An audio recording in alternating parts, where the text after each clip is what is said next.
Rise from the Ashes is a bonus case that was made for the first game when it was re-released for the DS, which is also how Ace Attorney was brought to America. It's also the reason why this opening cutscene uses computer-generated imagery. And just as interestingly, this episode also introduces new features that wouldn't be used in other Ace Attorney games until Apollo Justice. Of course, the reason is because Rise from the Ashes was made after the second and third games were already released in Japan, and I guess Capcom just didn't think to make bonus cases for either of those two games for the DS re-release. I wonder why they didn't do that. I guess it would have taken a bit too much time and they wanted the games to come to America as soon as possible. I should also talk about the name of the episode. Every episode in the Ace Attorney series uses the word turnabout in the title, with the exception of any episode in the Great Ace Attorney duology, and this specific episode from the first game. The original Japanese title roughly translates to Turnabout Rebirth. Why couldn't they have used that for the English title? Instead, just give it a cliche name to reference the protagonist's name, and also as foreshadowing to the fact that this episode is about the revitalization of an old case by a new crime.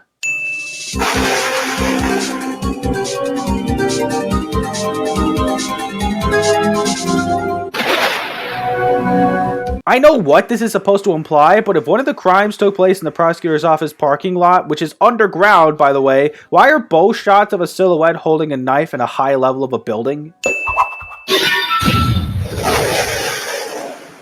This flashback to SL9 is a bit misleading. The way we see the jar break very quickly after the knife is sent flying, that makes it look like the knife caused the jar to break. But that wasn't the case. The jar broke when it dropped to the floor. That had nothing to do with the knife. Also, that badger figure supposedly witnessed by the hostage, that jar was the badger. This is quite a lot of work to make sure you don't give too much away, even if you have to contradict yourself. It's been 2 months since Maya left the office.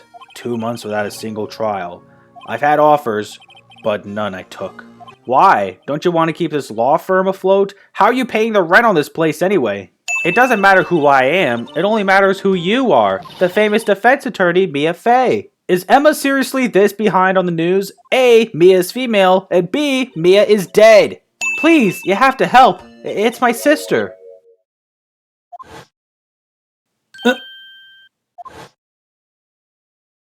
Maya?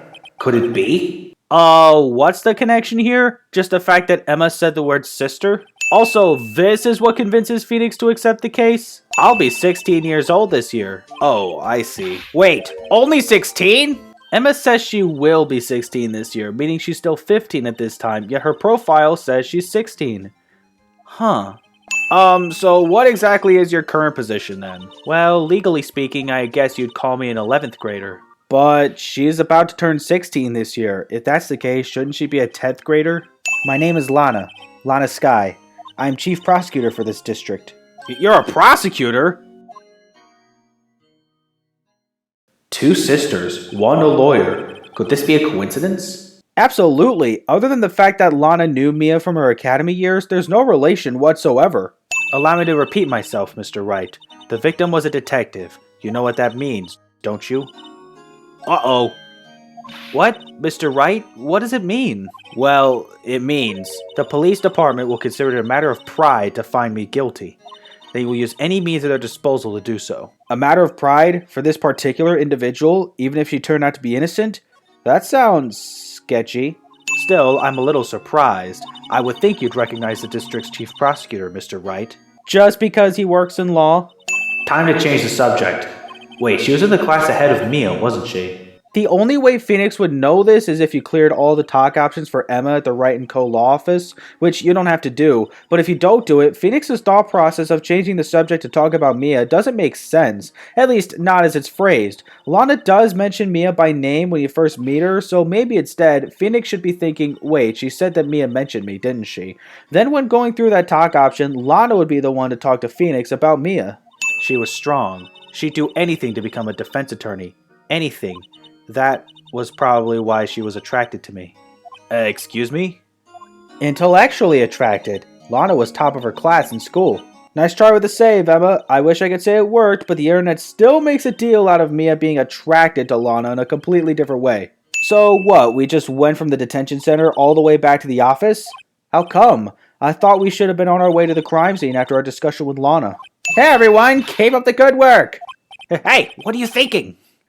Well, they are going to be my coworkers 3 years from now, after all. No harm in saying hello. Actually, there is. You know attorneys aren't supposed to examine crime scenes? That didn't exactly stop you before. Hey there! You expecting to go unnoticed here, partner? Is there any canonical reason why Jake Marshall speaks and dresses like an old Western sheriff? Perhaps too many old Western movies got into his head? Aha! A ladder. That's a stepladder. What's the difference? In scientific terms, please. Well, Emma, a stepladder can be opened up to become 2 ladders that don't need a wall to lean against in order to stand up. I'm called to duty already, and at my tender age. Here, I'll teach you the trick to examining evidence in detail, okay? The trick to opening a wallet? See? Well, isn't scientific investigation useful? Does Emma have to make a big deal out of it? All I did was open a wallet and pull out an ID card. You want to know who rides that red Mustang with the body in her saddle, eh? Please! No problem, partner. About time for vittles anyway. Get yourself to the saloon up on the 12th floor of the prospector's office. All the other Western terms I can understand, but why does he call prosecutors prospectors? It's not the same job. I'm pretty sure giving the prospector terminology to detectives would make more sense than this, the way he's referring to the crime scene investigation as a gold strike. You're selling lunches? Here? This is a crime scene. Hello. Half and half, was it? Oh, thanks. And you, sir? Yes? Some crunchy goodness coming at you. Is this usually how Angel conducts her lunch selling business? Just giving people random lunches even if they didn't order any? Kind of a crappy business, but it works, I guess. Destiny? Was yesterday special for some reason? You're a defense attorney, right? You should know then. First Lana, and now Angel. You think just because I'm a lawyer I gotta keep up with what you prosecutors and police are up to? The most heinous of all the evil ones, the one they awarded yesterday. It was in his car that they found the body, proof that he devours the evilest lunches of all. What does she mean by this? She saw Lana stab the victim and she doesn't own the car. Did you have a bad experience with the prosecutor, Miss Starr? I sense some hostility. Hostility? Ha! Perhaps. Prosecutors are all alike, and the bigger they get, the worse they smell. Kind of like 10-day-old clams in the chowder. You know, that didn't answer my question whatsoever. It takes real nerve to display stuff like this. Whoever's office this is, they must be a real stuck-up jerk. No kidding. Not to mention, this is Edgeworth's office we're talking about. Edgeworth is probably the last person I think would place a trophy on a sofa. I'll warn you, I've been known to be a real stuck-up jerk. No, did I? No, it was just Mr. Wright here. Hey, don't blame me. Yeah, Emma, what compelled you into that kind of defense? Go ahead, say it right. You think I did it, don't you? After you went through all that trouble to help me last year, no less. If you're joking around, this isn't really a good time to do that. Also, it wasn't as simple as last year. It was just 2 months ago. Why did she stab someone in the trunk of my car? Not only that, she stabbed him with my knife. I know this knife isn't the real murder weapon, but it doesn't look like there's enough blood. The wound was a stab, not a slice. Edgeworth? What? Are you sure you didn't do it? Come on, can't you take a joke? The dude's been accused of murder before. I don't think you'd want to joke about that. I made a clear request to the police department, did I not? I need to focus on the trial tomorrow, so don't bring me anything unrelated. Maybe not related to the trial, but what if it's something very important still? Forget the Blue Badger. Who's that next to him? Phoenix, despite having seen Gumshoe in almost every case he's worked, doesn't recognize him when he sees him. The chief of police himself is directing this investigation, pal, and Officer Marshall was assigned to the underground parking lot. This is true, but Gumshoe's profile, just like the other episodes, still says he's in charge of the initial investigation, even though he's not. Listen, pal, there have always been rumors about Mr. Edgeworth, forging evidence, making deals with witnesses, nothing outright, but they were always whispered rumors. Ever since he was accused of murder, no one's whispering, they're practically shouting. Even though his name's been cleared? Look, pal, let me try to make things a little easier for you. Show them this, and they'll let you examine the crime scene. Maybe. But you're not even involved with the investigation. Apparently this is supposed to work? No worries. This proves it's from Detective Gumshoe, better than a blood test. Guess I'd better let you in. This works. Died within an hour and a half of 4 p.m.? Why not just say died between 4 p.m. and 5:30 p.m.? When you actually go to check on the report in more detail, it says that. But on the surface, the description just says something vague like within an hour and a half of 4 p.m. What the heck were all those words that came out of my mouth? Each badge has a number carved into it. That way, you can tell which attorney it belongs to. You mean you couldn't lend your badge to anyone? No? I'd be found out right away. Sure wouldn't stop Phoenix from giving it to Edgeworth 2 years later. So wait, the victim must have died when the killer closed the trunk on him. You have got to be the only person I know that would come to that conclusion. Except she shouldn't have. Didn't we already establish the victim died from a stab wound by a knife? Scientific analysis would suggest this belonged to the victim. I can't think of anyone else it could belong to. Well, if it was your sister and the victim out here, if it doesn't belong to the victim, maybe it belongs to I don't know, your sister? Also, Emma doesn't recognize her sister's cell phone. I can't believe we have to watch this whole process. The court record automatically pops up, then the cursor slowly goes over to the item we're examining, which is also automatic. It's not exactly too bad now, but later in the game, it gets worse. A defense attorney should never believe their client. If there's anything I learned from the last trial I was in, if I don't believe in my client, they might try to kill me 15 years later. I hope that personal feelings will not be a part of the proceedings today, Mr. Wright. How could they be? I barely even know the chief prosecutor, and you're the one prosecuting her. You ordered the caviar lunch, right? Oh, caviar! I've never eaten caviar before. The judge is really wolfing it down. Yeah, Your Honor, the trial just started. Maybe you really did order it, but couldn't this wait until recess? Very well, witness. Please describe the incident to us. The prosecution will wait. I'm not finished eating. Hurry it up! Very well, Mr. Edgeworth. Phew, thank goodness that didn't take long at all. Until 2 years ago, Miss Angel Starr was a special investigator with the police. She was a first-rate homicide detective. What? Miss Starr was a detective?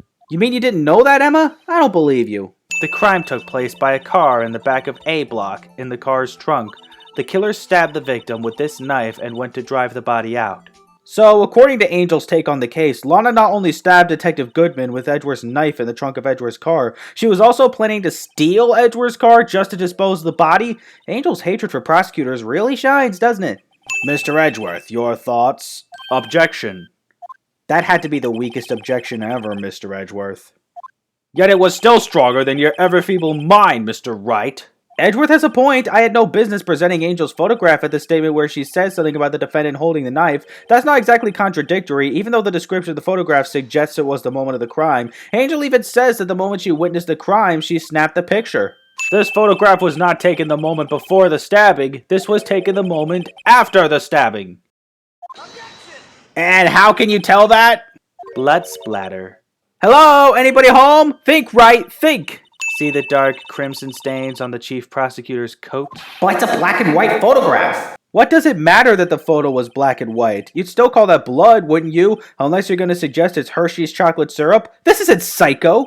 Also, the fact that these photos are black and white, even though technology at this time is clearly proven more advanced.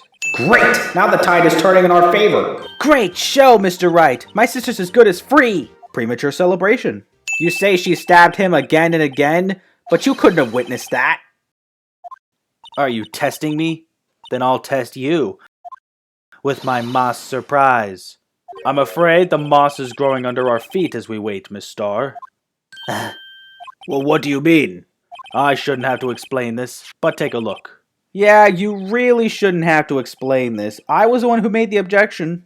I always believed that no one could ever mistake ketchup for blood. Haha, just wait a couple years. You'll see it for yourself. Miss Starr, I demand an explanation. The witness is clearly not suited for detective work. What?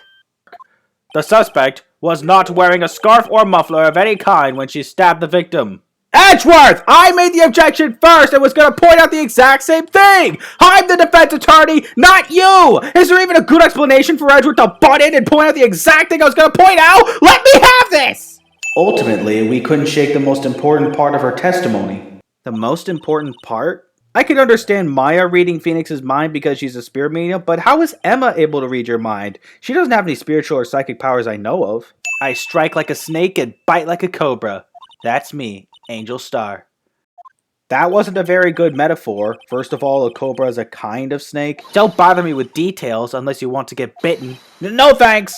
Note to self, Mr. Wright is weak against poisonous snake bites. Oh, and I suppose you're not? Oh, she's beautiful, but deadly. A predator, this one. A leopard woman. Rawr! First Mia, now Angel. At this point, is there any woman not attracted to Lana? I saw it all, how she tried the phone on the wall but had to use her cell instead. This cross-examination is pretty BS. In order to be able to present the contradicting evidence to this new statement after pressing her about how she heard the word muffler, you'd have to first press this exact statement, as well as pressing the statement about reaching the defendant quickly. I'm not kidding! By pressing the second statement, you gather that Angel parked in B block and witnessed the crime from there, which you would have already guessed by looking at the floor plans and the photo she took. It's like the game is treating you like an idiot. Not to mention, what's the point of pressing the new statement about how Angel saw Lana trying to use the emergency phone on the wall? All that does is lay out the contradiction for you. Once again, the game treats you like an idiot and forces you to press statements you shouldn't need to press.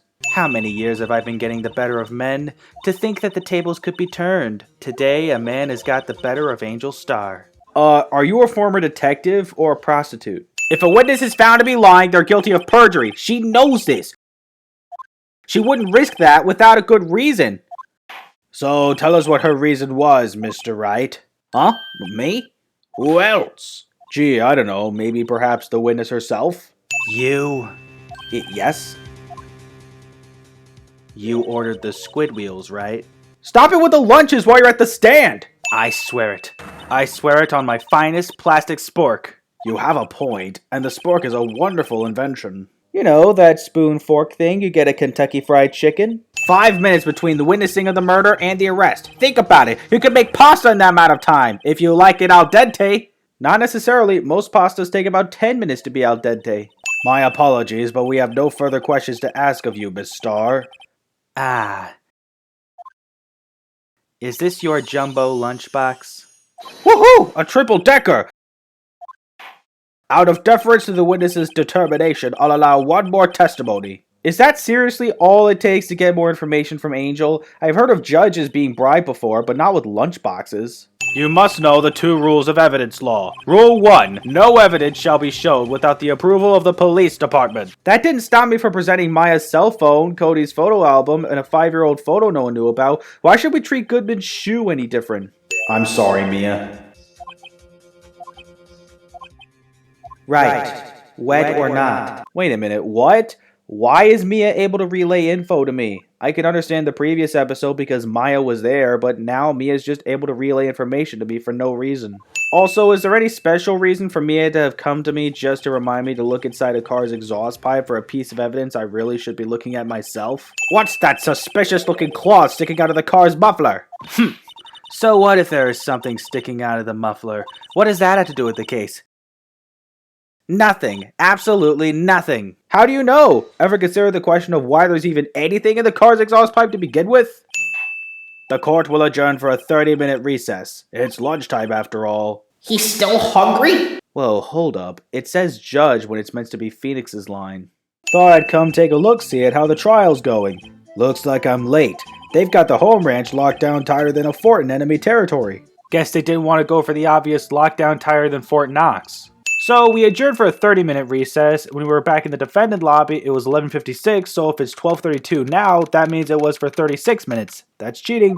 Hey, the temperature rose 5.7 degrees when that man came in. I know Emma's a scientific genius, but no way can she guess temperature increase with such accuracy.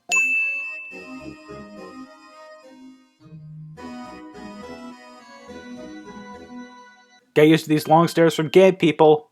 Mr. Wright, you don't know the district chief of police? Seriously, is it really all that shocking for me to not know every little thing that goes on in the police department? Name's Gant.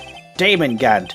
Pleased to meet you, everyone. I'll have a vodka martini, shaken not stirred. How could they miss such a vital piece of evidence? If your investigators are this lax, how do you expect us to do our job? That's a good point. That cloth in the exhaust pipe isn't exactly that well hidden. Just to be sure, I'd like to take a look at this blade of this knife. The blade, Your Honor? Well, I don't see why not. Could you open it up for me, I wonder? Yes, well, I think all you have to do is push that switch and... If I cut my finger, Mr. Wright, I wouldn't be able to pound my gavel anymore. That's no excuse. Just point the knife away from yourself as you open it. Why does Phoenix have to be the one to open the knife?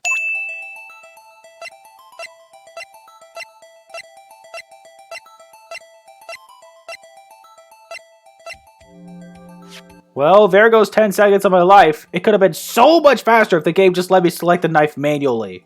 This is probably one of the most creative ways to present evidence in a cross-examination I've seen in the game. The statement you gotta present the evidence to is where Gant asks about proof of connection between the Switchblade and Goodman, and the evidence you gotta present is the note you found in Edgeworth's trunk, the one which at first glance says 6-7S12/2, but if you angle the Switchblade right, you'll see something that looks like 6-7S on the evidence tag, which actually says SL92.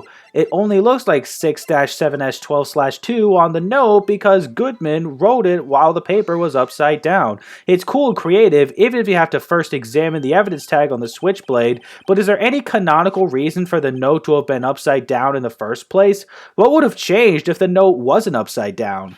Okay, here's the deal. I'll tell you one thing, and one thing only. One of the questions is on when the victim died, which is already in the testimony, 5:15 p.m. Kinda pointless to ask. You two make a good pair. It took my men 2 days to find out what you deduced right here. The connection between the dead detective in the evidence room plus the knife that came from the evidence room somehow winding up in the car's exhaust pipe? Witness!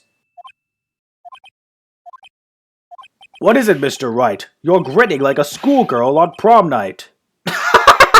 Okay, that's just hilarious. He stops upon realizing how stupid his supposition is about to be. Actually, I happen to have a police ID number here.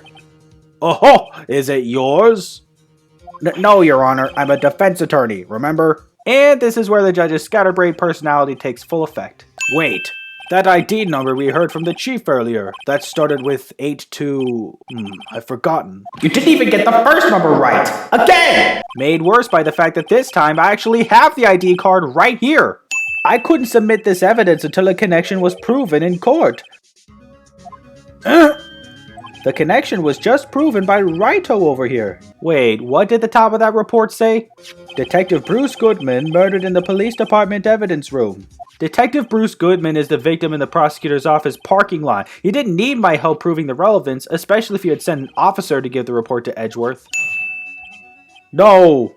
No! No. Glad she's in good spirits, but I'm not sure she's going to be much help with this. Don't be so sure, Mr. Wright. I just got done thinking I wasn't so sure. Yeah, thinking, game. Emma's not a psychic as far as I'm aware. And why should she be? That would completely defy her scientific personality. Just give it a try. But me? Why do I have to do it? I'm a minor. I can't even drink yet. We're testing bloodstains of this stuff, not drinking it. And after the first test, we learned that Emma bought this fluid with her own money. She really bought something she wasn't going to use herself? I'm going to mark up the floor plans when we find a bloodstain, okay? Markings that we're never going to use in court? Sure. The navigation around the police station is confusing. You start at the police department entrance, and from there you can go either to criminal affairs or the guard station. Makes sense. From criminal affairs, you can go to the detention center or back to the entrance, but you can't go to the guard station. And from the guard station, you can only go back to the entrance. Of course, that changes once you get access to the evidence room. My point is, though, what gives? Why can I not go between criminal affairs and the guard station? Why can I only enter those locations from the entrance? And while we're at it, why am I able to go to the detention center from criminal affairs, but not from the guard station? But my bigger question is, why do I have to go to the guard station first, only to be treated to basically nothing, then go back to the entrance in order to advance the story? There's no purpose to this. Coming back from the guard station just so Detective Gumshoe can tell you about the suspect they have down in detention? What does this add to the story? If you really needed him to tell me about the suspect of the police department murder, don't force me to go to the guard station first! What I really need is a steak lunch from Lunchland. Oh, you mean one of these? Actually, it's not for sale. I think I just heard the sound of his heart breaking. You sure did. In fact, you could actually pinpoint the second his heart rips in half. Oh my gosh, that sound! Officer Meekins, so you're a guard here at the detention center? No, sir! I'm not, sir! I'm a little lost patrolman! Like a little lost lamb, sir! Why does the name tag for the dialogue box still say officer? We know his name now. Perpetrator Officer Meekins reporting, sir! Okay, now we have the correct name tag. What the heck was going on before? Sir, I'm a patrolman with general affairs, sir! Sir! Sir, stop with the freaking megaphone, sir! It's bugging the crap out of me, sir! About your hand, did that happen during the course of the crime? Well, you see, sir... Don't you think you should just confess? Didn't he technically already do that? My eyes, sir! Everything went white when I awoke! I was here! Wait, but Officer Meekins said earlier. Then, when I opened my eyes, I was alone in the evidence room, sir! All alone! So which is it? You awoke and you were either in the evidence room or the detention center. But this also creates kind of a problem. When Meekins was introduced, he was coming to Edward's office to deliver documents on a murder he was suspected of. How is that possible if he woke up at the detention center? Alleged he was, undefeated in his 40-year career, but in court you fixed it so he was caught forging evidence. Well wait, I didn't do anything wrong, he did forge evidence. Not only did Gant have zero reason to try to make Phoenix the bad guy in the Gord Lake trial, all Von Karma really did in the Gord Lake incident was manipulate witness testimony. He didn't really fabricate evidence in that specific trial, though he did take the note to the killer from Phoenix after zapping him, and he took a bullet with him from DL6. Now if you want to talk about the case he prosecuted before DL6, the only penalty he ever received, that's a different story. But for Gord Lake, we didn't catch him for forging evidence, we caught him for being the murderer in DL6 and masterminding the murder of Robert Hammond and framing of Miles Edgeworth. I was wondering if we could investigate the evidence room. Even though earlier we had no issue heading to at least the guard station before asking your permission. While we're here, I was wondering if we could ask you some questions. Sorry, cowboy, but I got no mind to tangle with you, hombres. You're busy then? Did I say that? I only said I didn't wish to speak with you. Actually, you said you had no mind to tangle with us, hombres. Context clues, Phoenix, context clues! So, what were you doing around 5:15 when the murder took place? Well, I reckon I was galloping the highway on the back of my steed, Zippy. Note, he was riding down the highway on his horse named Zippy. Emma with her notes and taking things too literal. Hey, I seen that somewhere before. Sorry, Bambina, I can't show you more than that. Huh? I haven't heard whether this is related to the case yet. But supposedly Detective Goodman was killed in the evidence room. Shouldn't he have needed his ID card? That sounds pretty related to me. So go ahead, investigate that room to your heart's desire. Knock yourself out. Gent didn't say desire, he said content. This takes place only 2 scenes after I talked to him. Why did they feel the need to change a single word? Did they think we were stupid? That we wouldn't notice? Actually, I was put in charge of the investigation for today. How come? You've been kept out of the prosecutor's office parking lot. I'm adamant, though. I'm going to take control and put this case to rest. In my own evidence locker, pal. But you're not the one in charge of the investigation, so how are you going to do that? Exactly, pal. The log for each locker is coded with a fingerprint, so the only locker we can open is our own. So they have a fingerprint scanner for the lockers, but not for the door to the evidence room itself? No wonder Marshall got away with sneaking in. It was the last job he ever did. Detective Goodman, that is. Huh? What do you mean? Detective Goodman was the detective in charge of the SL9 incident, see? Didn't we already learn this from our conversation with Angel? Why was Emma confused? Sounds like Detective Gumshoe leaves evidence hanging out a lot too. I bet he doesn't tuck in his shirt under that trench coat either. Every illustration of Gumshoe I found online would like a word with you. I'm not a professional. What's your opinion, Detective? Pale blue blood. Maybe Detective Goodman was actually an alien. It's like Detective Gumshoe has never used luminol in his life, nor to even hear the blood test run on Goodman's shoe, which... Actually, that makes sense. But luminol? He's a freaking detective! I knew it! This is someone's right handprint. Why did we need to spray luminol to come to that conclusion? It's not like that bloodstain was really that well wiped away. It's right there. This locker! It's mine! It's yours? Please, you have to help me when they come to take me away! On that same note, do you honestly expect me to believe that Gumshoe wouldn't have been able to notice this bloodstain on his locker before I sprayed the luminol on it? Heck, he even opened his own locker earlier to demonstrate the new technology and didn't even notice the bloodstain. How dumb is he? That's some pretty amazing stuff you got there, pal. What, this? It's called luminol testing fluid. Where'd you get your hands on that? Huh? I'd like to get some too. You're a freaking homicide detective. You don't have your own luminol? Wow, someone must have broken something big to make all these pieces. Detective Gumshoe, perhaps? There you go, pal, making me out to be some kind of hooligan. This is the 3rd time we accused Gumshoe of being a slob in this evidence room. First a piece of cloth sticking out of a locker that doesn't even belong to him. Next a glove on top of the police tape, except, considering what we learn about the scene later, the glove should really have been on the floor instead of on top of the tape. But this is actually a separate sin. Then the 3rd time is about the broken jar. Are we just making Gumshoe into a punching bag here? Mixed with the fact that there's a bloody handprint on his locker, not to mention the salary cut, sure feels like it to me. This puzzle is still tedious. And even after we put the jar back together as best we can, those pieces are still on the floor. Apparently, a new French restaurant is opening near here. I think he was trying to console me somehow. The real info is on the other side, Edgeworth. Edgeworth gets too much credit for being smart. Again. He wanted evidence for a case that wrapped up half a year ago. A blue screwdriver? Apparently it seems as if it was the same screwdriver we found in April May's hotel room in Turnabout Sisters, but for the sake of science, I compared the two. I have a feeling it's not the same screwdriver because the handles look a little different. It's just that, by some coincidence, half a year ago, I estimate sometime after the Mia Fey murder case, or maybe before, I'm not sure, but he was prosecuting a case that just so happened to also have a blue screwdriver. Yes, I will do anything in my power to win a trial. However, I do have a code, and I follow it faithfully. Clearly, your own mentor, Manfred von Karma, didn't have the same code that you have. First, we sprinkle the aluminum powder around. Huh? How do you do that? With the A button. See? Thank goodness for the fact that they are living in a video game. Otherwise, Phoenix just looks insane for even asking. Once the powder is well spread, just blow away the excess. Huh? How do I do that? Ah, Phoenix, it's like you've never blown before. Wait, you haven't, have you? Let's match it up right away. So we're not done yet? This is quite a process.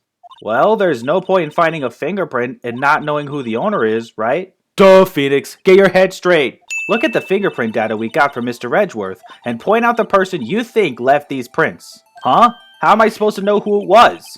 This is really getting old. Please stop. It's as Mr. Wright suspects. The police are clueless. I figured as much, so I struck a plea bargain. A plea bargain? What do you mean by that? We agreed that if I told them the truth behind this simultaneous murder, they wouldn't seek capital punishment. That's what I mean, Emma. What kind of truth would they expect from Lana about the simultaneous murder? She didn't know anything about the events taking place at the same time she was stabbing Goodman. Now that's what sets Mr. Edgeworth apart. He sounds so on top of things, even though he doesn't know what's going on himself. And that's supposed to be an admirable trait? Honestly, yeah, I think so. Sir, it was me, sir! I'm the one who did it! I'll never kill anyone again, sir! You gotta believe me, sir! That stupid megaphone again. Even the testimony titles say sir. I know I don't look the type, but I'm really into kung fu films, sir! The man let his guard down for just an instant, so I snatched his life from him! And yet he still had his knife as he was leaving. About what time did you regain consciousness? No offense, sir, but how am I supposed to know that? I was unconscious! Phoenix didn't ask how long you were out, he just asked when you woke up. You don't have a watch, or is there no clock, or even the officer who smacked you awake didn't tell you the time? Yes, sir! That's absolutely right, sir! A videotape, sir! I can take with a security camera in the evidence room! What? But I specifically asked if there was such a tape and was told it had been mistakenly erased. Why would Edgeworth have been told that? There was no reason at all for that kind of message to have gotten to him. Okay, there's no reason at all for the footage to be this slow. It wasn't like that on the DS re-release.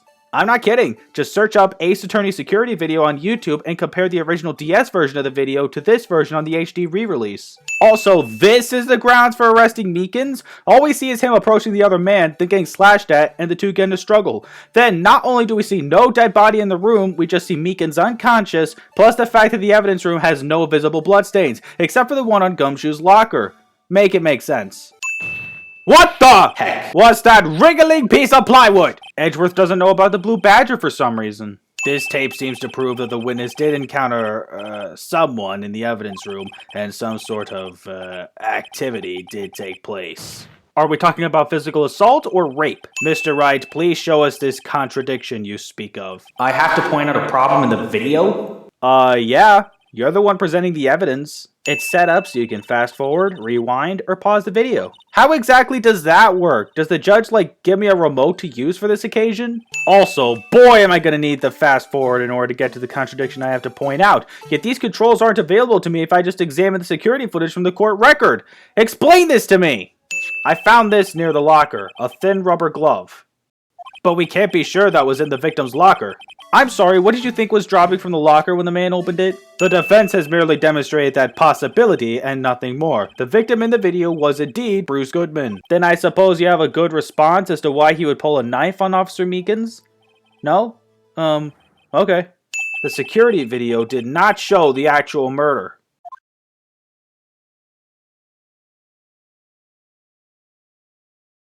Someone explain to me why we needed to sit through all that video before we move on to the next line. We shouldn't need longer than 20 minutes to prepare. Very well, the court will take a 30-minute recess while the witness is subpoenaed. Edgeworth said 20 minutes, yet the judge calls for 30 minutes. That's cheating. Sorry, detective. You better be, pal. Hey! Hey! Hey! Hey! Hey! Macho Man! The recess was supposed to be for 30 minutes, but it actually went for 42. That's cheating. As for my name, if you listen hard enough, you can hear the howling wind calling it out. To be exact, it's Jake Marshall, Your Honor. Howling wind. I never heard Edward described that way before. And what, Edward just went with it? Unlike any other time he had trouble getting a witness to say their name. I can't say I particularly care for your attitude. I can't say I care for your beard, but you don't see me complaining. Obviously, he's talking about how you're admitting to slacking off and not taking these proceedings seriously. Too bad it wasn't me in that video, right, partner? Okay, so when Meekins gives his testimony about the security footage, I just present the tape and the game advances from there. But for some reason, it's not the same deal here. You have to actually press that statement. I don't understand. This is me going through the security footage and fast forward all the way to the end just to find the evidence I need, and it still takes too long to get to where I need to present something. So, Sheriff, what do you have to say in 8 words or less?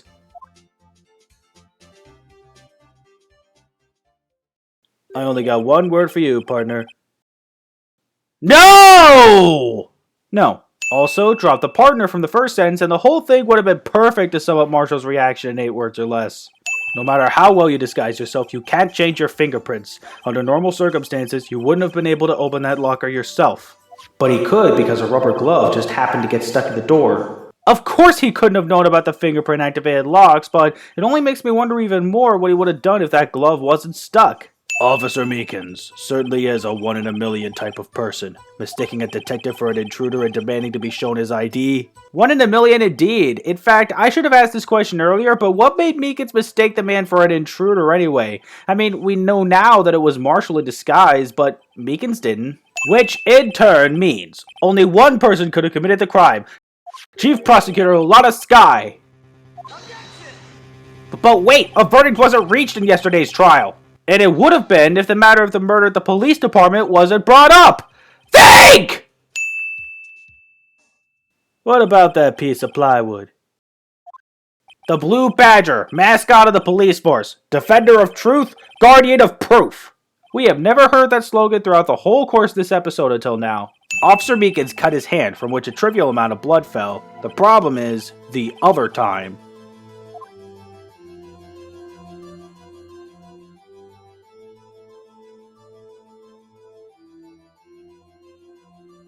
Was it really necessary to force me to watch the footage until it pans back to Meekins on the right side when he's unconscious? It had to have been Detective Goodman when he was really murdered. That's ridiculous. I refuse to accept your absurd claim. On what grounds, Edgeworth? You've got nothing. It doesn't take a lot of thought to figure out it couldn't have been me. Nope, I ain't getting it. I'm afraid I don't understand either. Aside from lack of motive, as Edgeworth explains, it's a 10-minute gap between his entry and Meekins' first entry. If he was the killer, he would have been arrested much sooner because Meekins was just coming around to put the Blue Badger away. At this time, we wouldn't be able to clear him of the charges, and the rumors would only get worse. Find out whose ID number is 77777777. Why is the judge's attempt at naming the number written like this? The ID number 7777777 belongs to someone with a rank of captain or higher. How do you know that? You haven't even tried looking it up yet, have you? No. No! No. So that means you. Yes, I was a witness in the Joe Dark trial. I didn't see that one coming. I'm sure Phoenix was referring to that one as Marshall having died trying to save Emma from Dark, but the way Phoenix thought this after Emma confirmed she was a witness made it seem like that was what he didn't anticipate, even though it's right there in the SL9 file. I couldn't bring myself to testify about that instant. I tried, but the words just wouldn't come out. I drew a picture, but it wasn't any good. 2 years ago. You must have been 14. That's understandable. And again with the misconception of age. Emma says she will be 16, meaning she's still 15, but her profile says she's 16, and to bounce off the profile, 2 years ago she was 14, even though she should still be 13 considering the timeline of events. But Lana was the chief prosecutor, wasn't she? No, silly, didn't I tell you? 2 years ago, Lana was a detective. No, this is my first time hearing of this. Howdy, Bambina. Wait, he hasn't had his arrest processed yet? This guy stole someone's identity and tried to steal evidence. There's one thing for sure I found out in court today. That boy Edward isn't my enemy. He was the one who used falsified evidence to get a guilty verdict. But someone else was the one who gave him that evidence and planned everything. That someone is Damon Gant. You couldn't have figured that out sooner? Sir, we'd like to have a look around Chief Gant's office. Just use the connecting hallway to the other building and take the elevator to the top floor. Wait, that quick? The Chief of Detectives is going to ask us why we want to look around Chief Gant's office? Emma the scientific investigator doesn't know subtlety. Also, this is how Gant knows we're here, just by Emma playing the pipe organ. That falsified evidence 2 years ago. Now Mr. Edgeworth has the whole world after his blood. The whole world? Not just his country or state? Dang. What are you doing with that? Ever since that case was closed, that knife's been locked away in the locker. The fact that this knife somehow got in Edgeworth's car muffler is news to Gumshoe, yet he knew that the murder supposedly took place in Edgeworth's car trunk using Edgeworth's knife. One day on his way home from work, he hit someone with his car. With his car? So it was an accident? An accident, yes, but it transformed him into an animal. An animal? He killed a man that witnessed the accident, then he killed a lady who saw the second crime. A kid walked by just then, so he killed him too. Then when he was burying the bodies, a jogger came upon the scene and was killed as well. Finally, he turned himself in. So, let me see if I got this right. He first hit someone with his car by accident, then he killed anyone else that came across his crimes. In which case, that doesn't really make him a serial killer. By definition, a serial killing is at least 3 murders committed over a significant period of time, often a month, and the murders themselves are separate events occurring at different times and at different locations, usually done at a psychotic thrill or pleasure. This guy's just killing people that stumble across what he had done within the same general area. By the sounds of it, he was just trying to hide his crime. He didn't commit any of these killings for thrills or sexual compulsion. The closest I could think of for thrills is when he tried to kill Emma before Neil Marshall fought him. Also, if we look at the list of victims in the SL9 report, we notice the list is out of order. According to Gumshoe, first he hit someone with his car, then he killed a man, a woman, a boy, and a jogger. Then, of course, his last murder was Neil Marshall. Out of all the victims, the hit-and-run victim and the jogger were the only 2 that didn't have their gender specified. But still, things are a bit screwed up. Edward Jones is listed first, so let's assume he was the hit-and-run victim. Then Jason Knight and Edith Kirby. That seems to line up. But Rachel Moss? I don't think that was the child Joe Dark killed because the child was specified to be a boy. The only other male name left on the list aside from Neil Marshall is Jeb Bates. If that's the name of the child, that should mean Rachel Moss was the jogger, unless Edward Jones was supposed to be the jogger, making Rachel Moss the hit-and-run victim, or... No matter which way you look at this list of victims, it's still out of order. How about this ID card? It was Detective Goodman's. That won't work either. The data was deleted the day he died. They can delete the data of ex-employees, but they can't change the fingerprint locks on Marshall's evidence locker after he got demoted? If that's so, then why were you only given a shield? You'll have to ask Chief Gant. 2 years ago, he had the halberd part of the award abolished. Yeah, it's true that the SL9 is involved a broken knife, but that's not exactly a good reason to remove the broken knife from the award. It's not like the broken knife in the award is a real knife, right? Damon Gant's magnetism in particular was almost unreal. His magnetism? By that I mean his ability to attract evidence. He produced the most incredible evidence in the cases he handled. Incredible evidence? You mean... Oh yes, there were rumors about him even back then. Rumors about Chief Gant? I only know of rumors about Edgeworth. Ah! Detective Gumshoe! What are you doing sneaking up on us like that? I wasn't sneaking. I was just worried something might go wrong. So I came too. If you're here, then what's the point in giving us your ID card?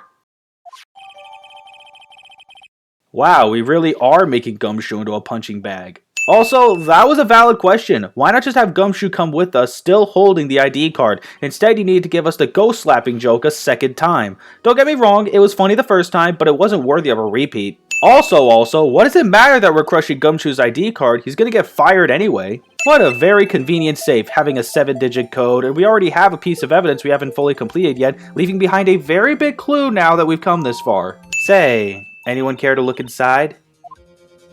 Why do I have to select examine again just to check the safe? In fact, why not just have checking the safe be automatic? Sprinkle the powder on the cloth, then once they've been absorbed into the prints, blow the rest away. What are you, my mom? I don't have to be told a million times. This is only like the second time we're examining fingerprints, dude. We didn't think you'd be back so soon. Fortunately, I'm a man who believes in signs. As I was walking to my meeting, I happened to look out the window and saw a stray dog run right into a pole. Just then, I thought of a certain detective. And from there, you just deduced that there was some trouble in your office? Sure. Oh, you and the coat. Me, sir? Drop off your ID on the way out. You won't be needing it anymore. Except for the next 2 games where you're on the force again. You with the spiky hair, you're free to go. And he's just letting us go like that? He's not going to ask us to leave the stuff we found?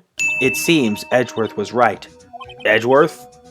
Once you're convinced you know something, no one can persuade you otherwise. Thick-headed is the term he used, I believe. Single-minded, actually, but whatever.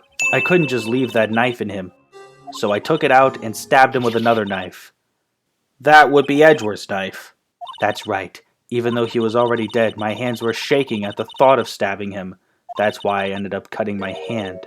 Under those conditions, it would have been incredibly difficult to not only take out the original knife and stab him the exact same spot with a different knife, but also do it really fast. Right. Then I called my sister to tell her what happened, and to ask her to hide the knife that was inside my muffler. But wait a minute, earlier Emma said Lana hung up soon after making the call and nothing more. If that was a lie, is it because she didn't want Phoenix to lose confidence in the defense? I could see that, but it only begs the question, how much did Lana tell Emma if we got so little information? You've earned my respect, Mr. Wright, both as a defense attorney and an investigator. Now please, don't pursue this any further in court tomorrow. Empty words, you know I'm going to go deeper no matter what you say. In any event, once all doubt has been removed from that list, I can call for a ruling. 5 minutes, Wright, and Chief Prosecutor Skye will be found guilty. The doubt we're talking about is the last number on the ID number list. But why call for a guilty ruling? The last number is supposed to be for the true culprit in the evidence room. Why not charge Chief Gant just the same? On February 21st of this year, I murdered Detective Bruce Goodman in the underground parking lot of the prosecutor's office. There's just one element of your final statement missing, and that is with the knife. The prosecution may lack direct evidence against me, but it has sufficiently proven its case through testimony and circumstantial evidence. Except in most of these cases, the defense just the same proves its case through testimony and circumstantial evidence. Yet because of something flimsy, we still don't get our way as often. These courts are biased for the prosecution, obviously. Mr. Edgeworth, please remember this trial concerns the murder of Detective Goodman. Is an incident that was resolved 2 years ago really all that relevant? Yes, it most certainly is. Well, okay then. He sure gave in fast. I know, right? No extra questions regarding relevancy, just a simple yes from the prosecutor and you're all on board. The trip to yesteryear has finally begun. Actually, this is a trip to air yesteryear. Oh wait, that's not a word? Air yesterday referring to the day before yesterday is a word, albeit an obsolete one. Why isn't air yesteryear a word? I'm getting off topic. The point is, Phoenix is not right. It's 2 years ago, not 1. That's that thing! That thing that was dancing in the evidence room! Clearly, this act of vandalism is the work of a certain chief of detectives. Act of vandalism? The Blue Badger? This is a pretty stupid contradiction. What you're supposed to do is present Neil Marshall's autopsy report to this statement, and then point at the knife depicted in the drawing. Apparently, it was supposed to be the man holding a knife that was already broken before Marshall was stabbed. This turned out to be true, but I'm not really sure I got the impression of broken knife when I first came across this portion. Though, that could be my fault. If it wasn't broken, the tip would be more pointed. But this is a 13-year-old kid's amateur drawing. How was I supposed to tell? If the victim was only stabbed once, then the murder weapon should not yet be broken. Ah! What's the meaning of this? Perhaps the knife was broken beforehand. Edgeworth once again makes an idiot call. As we earlier concluded, the knife in the drawing was not Joe Dark's knife. That being the case, the knife the witness saw was in all likelihood from this award. So, are we saying the broken knife from that award is easily detached? Because if the King of Prosecutors award knife was the murder weapon, then the murderer and the victim would be reversed. What do you mean? What do you mean, what does he mean? Use some common sense and figure it out. The Chief of Detectives hadn't even designed him until this year. Hadn't even designed. Please show us this mysterious Blue Badger look-alike. Out of all possible pieces of evidence from the SL9 incident, it had to be the unstable jar that Emma saw as the shape of the Blue Badger head, and the timing and position was just that convenient, I guess. Also, as we later learned, the jar never actually fell, so how did Emma see this? I enjoy this episode, but I think I speak for everyone when I say this part is the worst. Even if you have a good idea how to angle the jar in order to get the right perspective like I do, it's still highly unlikely that you'll get it right the first time, no matter how many playthroughs you've done. The main problem is that you have to be so precise with what the game expects from a good submission of the Blue Badger lookalike, and the explosion sound effects and Edgeworth's objection soundbite will probably drive you up a freaking wall with all the attempts. Thankfully, your confidence gauge never goes down for each failed attempt, but that just adds to the frustration. Yeah, this part sucks. If the man was knocked in the direction of the shelf the jar was sitting on, what would he have hit? Ah! The suit of armor, holding a very sharp and dangerous looking sword. That's not necessarily true, and while we learn of Emma's innocence later, it makes no sense that Phoenix even thinks of suspecting Emma in the first place. If Neil hit the shelf with the jar first, no way should he be making his way to the suit of armor from any rebound, except it turns out he didn't hit the jar at all, but Phoenix didn't know that. Mr. Marshall died because of me? No! No. Wait, that 1206 doesn't have... Where's the PM? The chief prosecutor also wanted me to give you a message. A message? She said if you're planning to take him on, you're going to need this book. Mind you, we're talking about the same chief prosecutor that wanted me to pursue the matter no further and was even getting on my case when her little sister fell under suspicion. Why is the PM still missing? You do realize this is your last chance. If you call the wrong witness, this trial is as good as over. He says it's my last chance, but I only get the same penalty count I usually get for a wrong guess. My name is Damon Gant. I'm the acting chief of police. The acting chief of police? Since when? I thought you were just the chief. You are aware, of course, that a police chief has all kinds of weapons at its disposal. Weapons? Sure. Take my testimony, for example. I don't have to give it if I don't want to. I'm not sure how the law works in Japan, but in the US, the police chief doesn't have that kind of right. I mean, yeah, there's the Fifth Amendment where you can refuse to testify if what you say could incriminate yourself, but the police chief has been subpoenaed to the court, meaning he can't refuse to testify regardless of position without repercussion. Duke could be arrested for contempt of court. Apparently, she had already arranged the crime scene. As you can see, I had nothing to do with the forgery. What's with the quotation marks? Obviously, there was some forgery going on if Dark was arrested for the murder of Neil Marshall, despite not committing it. So, you admit to it then, that you were involved in the forgery?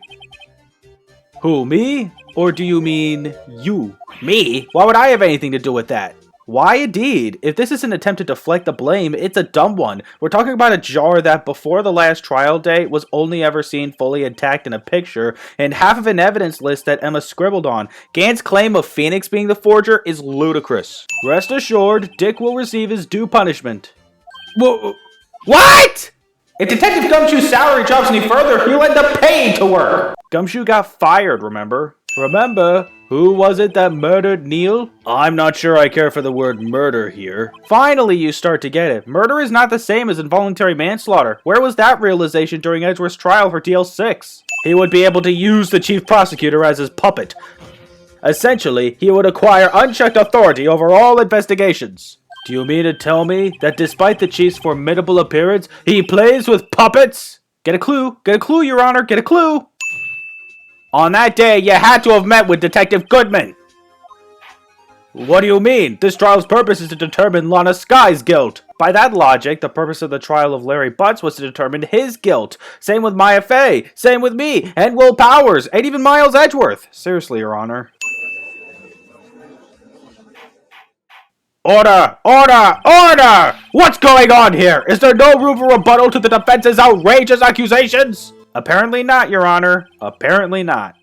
The judge called a 15-minute recess. It was 2:04 p.m. when we were in the defendant's lobby, so really we came back 17 minutes later. That's cheating.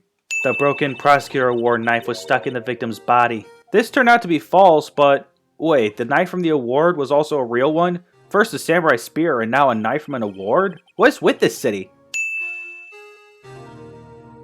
But Prosecutor Marshall died from an unfortunate accident. Why are you putting accident in quotations? I hope you're not implying this person was Chief Gant. At the time he was looking for Dark downstairs. Besides, even if he was there first, why would he break the jar? The question is, if he did arrive there first, why did he hide that fact for 2 years? Well, Your Honor, can you answer us that? No! Funny idea for a false breakdown, but not really that great in execution. While shouting no, which is a separate sin on its own, he just shook his head in a normal animation. Don't believe anything Mr. Wright says. Defense attorneys make up the most foul lies to defend their clients. Where'd she come from? The kingdom of Wright? Boy, am I glad to finally have actual manual control over the court record at a point when it requires me to examine evidence. So Lana took a picture of the crime scene as she saw it, and she kept it? Why? I thought she never wanted SL9 to ever be reopened. When I arrived, I found Mr. Marshall's body impaled on this— Hold it! Oh, screw you, Gant. I was just about to cross-examine my client. Also, hold the heck on. I thought you had already gone out to lunch. Should I present that piece of evidence? The one that shows who really killed Prosecutor Marshall? This is probably the only instance I can think of where you're asked to present evidence that you're meant to present, but what you need to do is reject the initial proposal. If you say yes, then present the cloth, you get a bad ending where Emma is convicted for killing Marshall and Lana is convicted for killing Goodman. It's a pretty dirty, though reasonable trick, and boy am I glad I haven't come across any more episodes that do this. I knew Lana, if I made it look like the blame lay with her sister, that when she saw the scene, she would ask me for my aid. This dude's basically confessing before we even get to the breakdown. I wasn't about to let anyone blame me for a murder that girl committed. You just said that you manipulated the scene first to make Emma look guilty, and now you're just gonna still pretend she did it? Make up your mind! See this jar fragment? I hit the most legible part of Emma's name. I don't know, man. That still looks like Emma. The person to whom these fingerprints belong to is... First off, that sentence is grammatically incorrect. The actual way to say it is, the person to whom these fingerprints belong is. Second, I have to present the profile to whom the fingerprints belong? Didn't the evidence description itself already tell us? Aren't you going to tell us how it feels? How it feels to be the one who single-handedly turned a poor little girl into a murderer? Manslaughterer! No! No. Who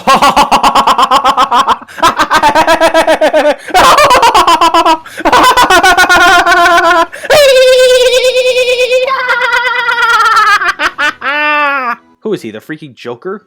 I'm sure we'll meet again someday. Except for the time being, we still haven't. Stop hiding and come over here. Where was he hiding? Where was he hiding indeed? Basically, I had to bribe a guard in order to sneak her out for 30 minutes. Believe me, it wasn't cheap either. Huh? Way to go, detective. I didn't know you had a wild side. Yeah, well, you'll see, Mr. Wright is the one who'll be footing the bill. You freaking jerk, Gumshoe. Having someone else pay for your bribery? Oh, how nice. We're getting a whole other credit sequence after completing this episode. Yikes! I thought I was a goner for a moment there. In the end, though, they overlooked my unauthorized investigation of the chief's office. So you're back on the force, huh? Way to put us on edge for a sec. I'll show them, though. Someday I'm going to make detective. Yes, sir! Then I can be just like the Detective! Haha, man, you wish. Well, cowboy, it looks like you did it. You even gave Bambina back her smile. Wait, so I guess for all the extra dialogue here, they're talking to Phoenix? Does that mean he's seriously going around the station talking to everyone involved? I'll never forget what that young defense lawyer said after the trial. Let's see, what was his name again? Mr. Left? Okay, I guess the judge isn't speaking with Phoenix this time. In that case, who is he talking to? Well, anyway, I've got another trial to get to, so I better be... Huh? Oh no, I forgot my gavel! Sorry, gotta go! That dialogue made it sound like he was just getting done presiding over a trial before he had to go to another one, yet he forgot the gavel? Still, sometimes I do miss hearing you and your objection. I guess this means Maya and Phoenix are still in touch with each other via cell phone? That's the only explanation I have for this. Whenever I want to see Lana, all I have to do is open this book. Oh, what? I gotta do more interaction after the credits are already done?